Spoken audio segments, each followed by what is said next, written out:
Hey Grace, it's Aaron. Hope you're having a great day. Day 20. You've made it halfway.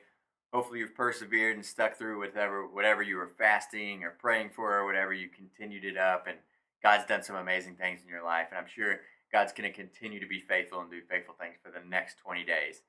Today I'd like to dive into a story coming from Luke chapter 2, verses 41 through 52. I'm just going to kind of give a brief synopsis, and then you can go through and read the rest of it kind of yourself. But the story is about when Jesus and his parents went to the temple in Jerusalem, and at this time Jesus was only about 12 years old. He was a little guy. They had gone to the temple. It was kind of a custom that they went to the temple, and they all went together with their family and their friends and everything. It was kind of like a big trip everybody did together.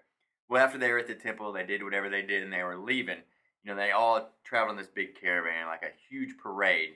For 3 days they had been traveling, and I don't know how they would have done this, but for 3 days, they had traveled, and the parents realized that Jesus hadn't been with them the whole time. They've been traveling for 3 days. And now I can't imagine what these parents, what Mary and Joseph would have been like when they realized that Jesus had been gone this whole time, unaccounted for.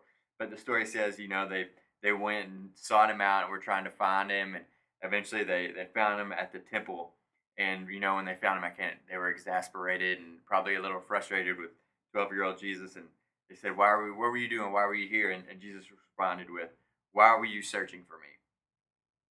Didn't you know I had to be in my Father's house?" And it says that Mary and Joseph didn't understand what he was saying to them. And when I read this story, I think about my life, and do people look at me and wonder, is this guy a Christian? Do they know by the way that I act that I'm a follower of Jesus?